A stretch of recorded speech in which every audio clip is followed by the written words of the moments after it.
It was because of the way that I am that my mother, like, got rid of me. Because, I'm a lesbian. Like, the first 2 weeks, I was sleeping on the street, literally, like in a park or the police station.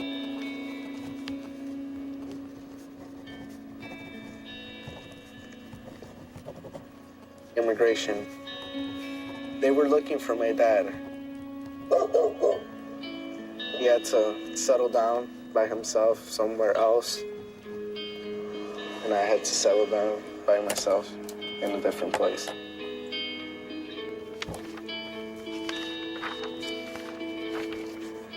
I've been homeless for a while now, since I've been like 14. Going through several foster homes, DCFS. With some abuse, some sexual, some mental. You lose faith and you lose hope. And sometimes we go down the wrong path and we never get to see the light.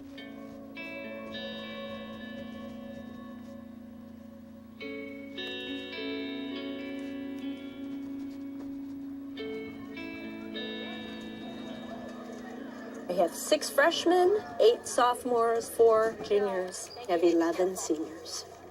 Each name represents a story, and it represents a person who's going to be awesome someday. So, that's the list. Okay, we're gonna have to do a lottery tonight. Is there anybody who has any place else they can go to tonight other than here? Because we're gonna have to do a lottery and everybody's not gonna be able to get in. We're only allowed to house 20 people, and I mean, it sucks because it's raining tonight, and as staff, you really don't want to turn anybody away. Darian. That was 18. 2 more. What's gonna be going? Egypt. Asia. All right, can I go out on? Give me the black. Give me the black. You can have it. I just feel that we misplaced. We trying to find our own home. We trying to build ourselves as an independent person. I be getting stuck, like I get stuck and don't know what to do. Mr. Barrow introduced me to Shakespeare, which was like life-changing for me.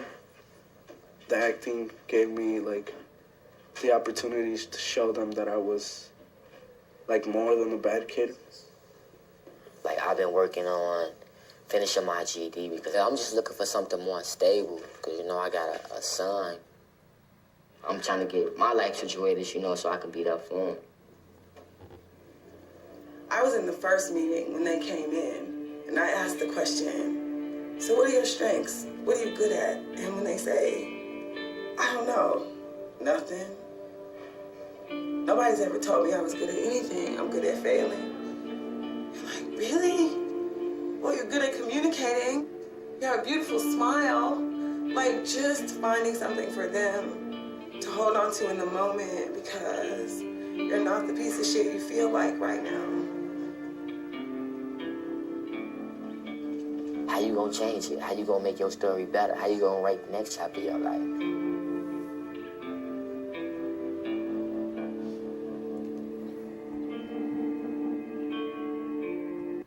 Okay, happy Tuesday, everybody, and welcome to another episode of SEIU Says. Don't touch that dial, and thank you once again for allowing us in your home.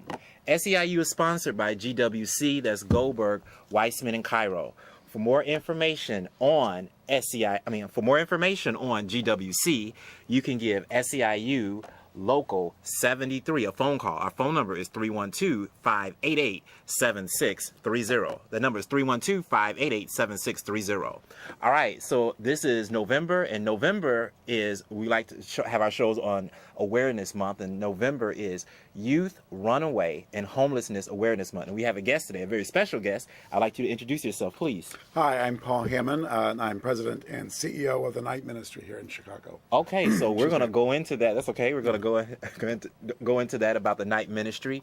And what you just saw was a clip from the documentary Homestretch. Currently, you can catch the documentary is playing in New York, Los Angeles, as well as Chicago. And right now, it's playing at the Gene Siskel theater. So if you're interested in seeing this documentary, which I do encourage you to go see, it follows the lives of 3 teenagers. It's what's going on with this homelessness situation. The night ministry is also in that video as well. All right, I have an announcement to make for all of our union members.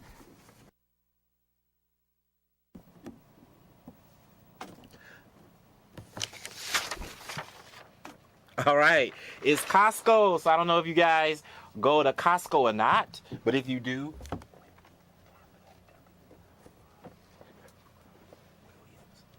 all right, I'm sorry about that. Costco is Union Family Day. That's right. You know how you need a membership to go to Costco, but now you do not. You're invited to the Costco experience. It's Saturday, December the 6th from 6 p.m. until 9 p.m. is Union Family Day. Union Family Day. It's the time to join a treasure of hunt and values with a one-day pass. We vow to wow with a variety, value, and quality. So you going out to Costco. Now this is only good for the loop location of Costco. So if you want to RSVP, you could do so. That phone number to RSVP is 312-492-3619. That number to RSVP for this event is 312-492-3619. It is Costco Union Appreciation Day. All right, so we're going to get this show going right now, and I just would like to give you, I'm going to show you his wonderful picture of yourself. I just want to give a little information on Mr. Hamann. Paul is the president and CEO of the Night Ministry, which is located here in Chicago. Paul is a native of Columbus, Ohio. He graduated from the Ohio Dominican College in Columbus, Ohio, where he double majored in psychology and the teaching of English as a second language. That's good. I'm still trying to get it English as a first language down packed. All right. Following graduation, Paul entered the seminary as a member of the Order of Preachers, Dominicans, within the Roman Catholic Church, where he began theological studies and community formation and preparation for ordination as into the priesthood. While with the Dominicans, Paul worked at an emergency runway youth shelter in San Francisco as a hospital chaplain at level 1 trauma unit in Memphis. I'm going to fast forward a little bit. In June 2002, Paul left the Bay Area for Chicago, where he currently has served as a director of finance and administration for the Night Ministry. He became president of the Night Ministry in July of 2007 after holding the role of senior vice president. All right, we have another accomplishment that Paul has done as well. All right, so as you see this right here, you can see the picture a little bit. I'm going to zoom in. Oops. I'm zooming in. All right, I'm going to zoom back out.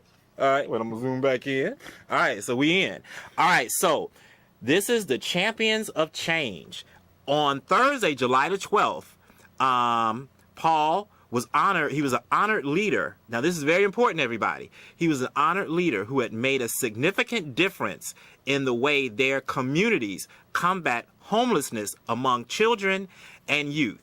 As the Champions of Change, the mayor of Evanston, he will be honored. Well, actually, you were honored at this event, right? Yes, yeah, right, okay. 2012. Okay, so this is 2012, and this was at the White House, correct? Yes. Okay, so this is a man about progressive. This man is very passionate about what he believes in, and definitely about bringing change. And we always talk about what that one person can do. Welcome once again. Great, thank you, I want to give him a hug. Oh, like for real, like 'cause, there's a lot. We have a video to show us a lot of the great things they do. Okay, so some of our people at home, they may want to know, what is the Night Ministry? okay. The Night Ministry is a Chicago-based nonprofit organization that provides housing, health care, and human connection to the poor and the homeless who are on the street at night. Okay. And we do that through a variety of services. And we've been doing this for nearly 40 years.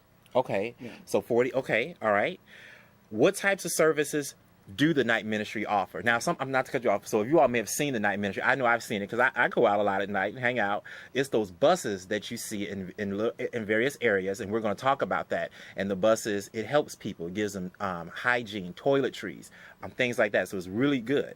Okay, what types of services do the Night Ministry offer? Okay, so primarily the Night Ministry was founded on the idea that individuals who are on the streets or are exposed to the street at night are oftentimes lonely. They have they have no personal safety net such as you or I would probably have if something happened to us and we ended up on the street. So because they have no personal safety net, it means that they're lonely. So one of the primary things we do is to be in relationship with individuals who are on the street, and we use that relationship as a means of then building trust and then try to get them into different types of services.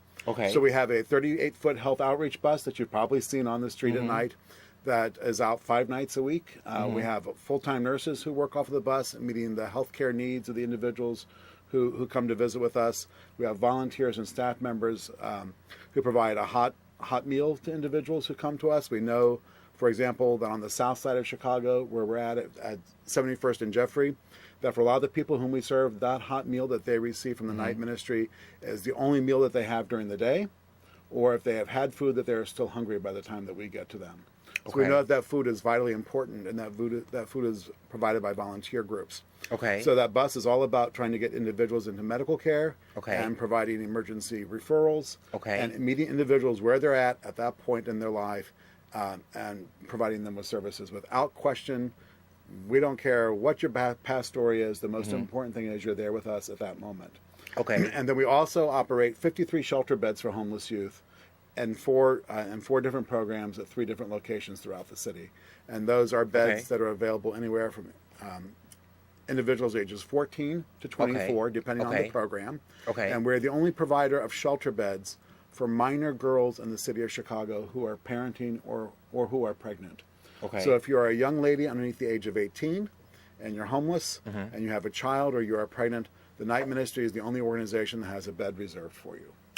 And that's in America. That's in Chicago. Oh, I'm sorry, Chicago. Chicago. That's very important. Yes, I mean, out of the entire city of Chicago. We are the only resource for young ladies who are parenting or pregnant and who are minors. Is there a high number of pregnant women that may come in through those doors? Yes, I mean our parenting and pregnancy shelter, which has 8 beds, is usually always full. And we do know that pregnancy is one of the primary reasons why young women become homeless.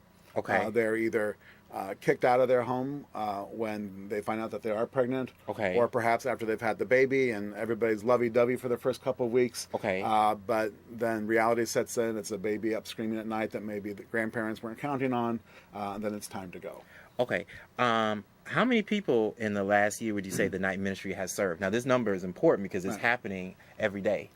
So the Night Ministry last year served 5,500 individuals. But on our health outreach bus, we served individuals 60,000 times. 60,000 times. So that's not 60,000 individuals, but 60,000 times that individuals came to us for assistance and health care and relationship and referrals or a hot meal. That's good. That is very good. Why would you say what is the reason that we have this large number of homelessness among youth and teens? You know, there is no one reason. For as many individuals who are homeless, there are as many different stories. So it is a combination of family situations. It's a combination of economics. We know that a large number of 18-year-olds who come into our shelter come within a week or two of turning 18. If the family has been on public benefits, they lose the public benefits for the child when they turn 18.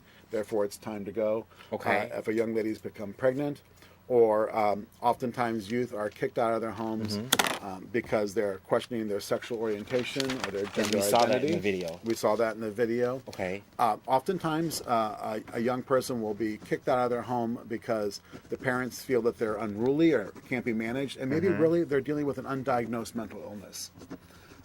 So, or there's alcohol and drug abuse, sex abuse taking place in the home. It's never one reason, and no youth ever wants to be on the street.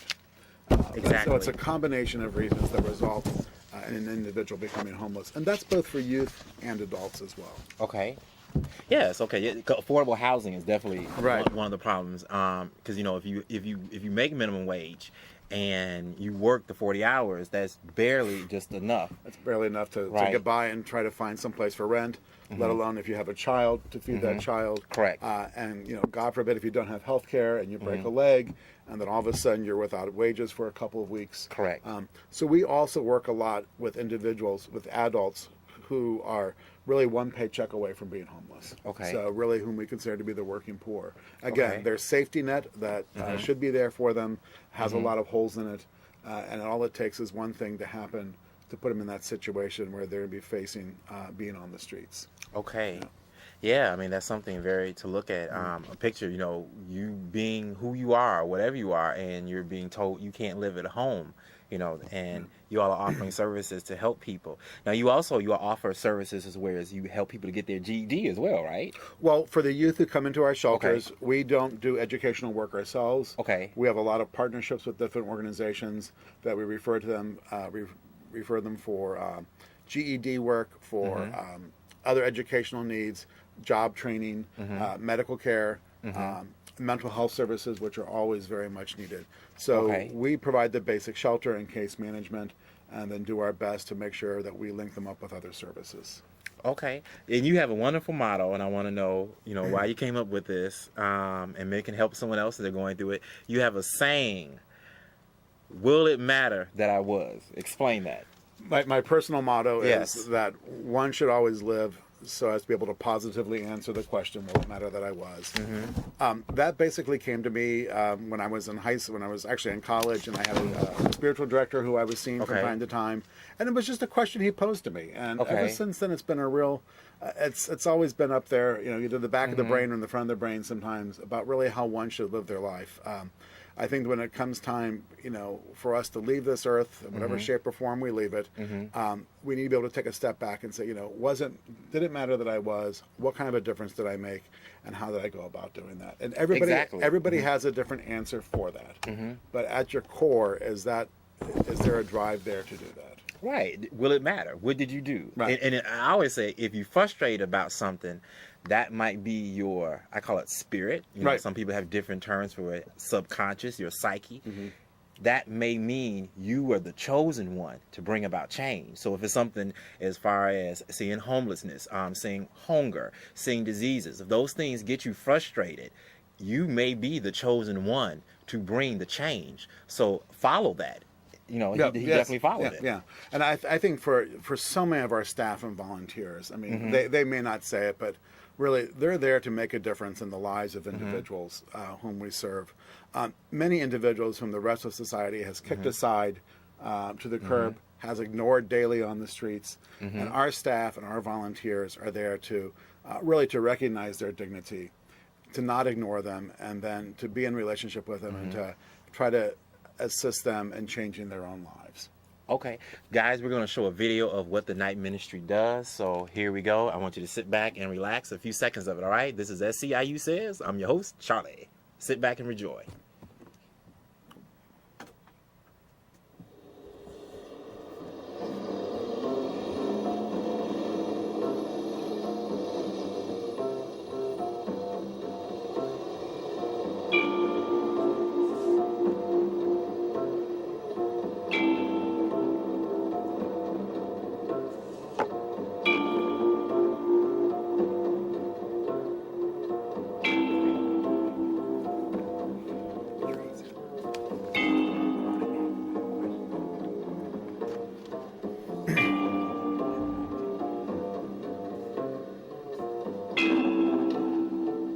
The night ministry people saved my life.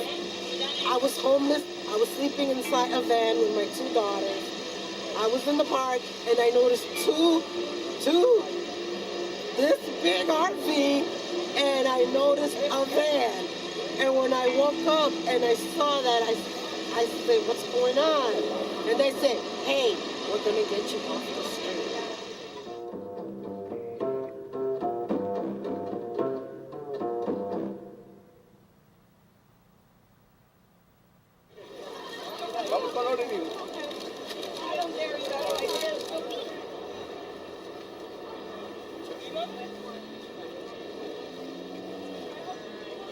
Outreach of the night ministry is incredibly important to what we do. It reaches people where they're at in their neighborhoods.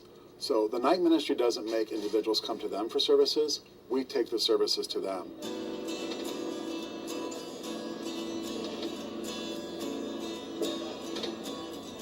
We gather our supplies. In the winter, we get bundled up and ready to go out, and we load up the van, and we head over, and we try and get there about 8:25 in the evening. And then we set up the tables, and we get things organized, and we put out our signs and our flags. Around 8:30, we start serving food. We distribute supplies and referrals for services and do pastoral care and safety planning and crisis intervention and harm reduction education. This is the hygiene van officially. So basically it's kind of, your day-to-day toiletries, shampoos and soaps and deodorant and razors and things like that. We do some acute care, like if asthma, infections, minor injuries, stuff like that. Wound management, diabetes care, stroke prevention, a lot of work with podiatry, and it's basic needs that we all take for granted. There might be HIV testing going on. There might be a display someone's made about education, like getting into school or sexually transmitted diseases. But it's all really informal, and we do it very relationally because the folks that we work with really, deserve to be treated as people in relationship with us. And we really have a good night. We really enjoy just kind of getting to be with people, and it's kind of sacred space for us. That's great. It's sacred space. Now, if you want to watch more of their videos and see exactly what they do, you can catch them on YouTube, or you can Google in nightministry.org, correct? That's correct. What is your website is? www.thenightministry.org. Okay, so you can go to their website, www.thenightministry.org. If you want to see more videos like that, you can catch them on YouTube. So go to The Night Ministry and go to the video section, and you can see a lot of the great things that they do. Now, I have one more question I want to ask you, and this is, we all can participate, our co-hosts at home. What can viewers at home do to continue and help the Night Ministry with their vision, their ultimate vision? So in the video you just saw, you saw food groups out serving food off of the health outreach bus. Okay. We always are in need of food groups to do so, especially for our later stops. They're like at 10 o'clock, 10:30 at night. Okay. We need groups to be able to come to the south side or uptown at that time of the night and serve a hot meal alongside our bus. Okay. Or if they're not able to do that, to be able to make sandwiches and deliver them to our office, so that we at least have some food for those individuals who come to us at the very late hours of the evening. Okay. Individuals can do organize a drive. We always are in need of socks, hats, blankets, you name it. Deodorant is a huge need for us. Have a deodorant drive. It's not a very sexy thing to do, but everybody needs everybody needs deodorant, and it's something that we're always in need of. So those are a couple of ways that individuals, and most especially groups within an organization or corporation can get involved with us. That process of making a meal and coming out and serving it is a great way to do team building while still contributing to the community and helping those who are in need. And of course, financially, we're always in need of financial assistance. Our budget every year is $6.1 million. We have to raise that budget every single year, and that's always important for us. We've got to be able to keep the lights on, the shelter doors open, and gas in the bus. Okay, Paul, it has been an honor. Charlie, no, thank you very much for allowing me to be here. I want you to continue with your work, and you see what one person can do, just show dedication, being progressive, proactive, and just have the ability to want to bring about change. And we all can do something to make the world a better place. I thank you for allowing us in your home. Happy Thanksgiving. Happy Thanksgiving. We will catch you next week, everybody, for another episode of SEIU Says. I'm your host, Charlie Bonds. Check us out next week. Same bat time, same bat channel. Enjoy, everyone. Thank you. Good. Thank you.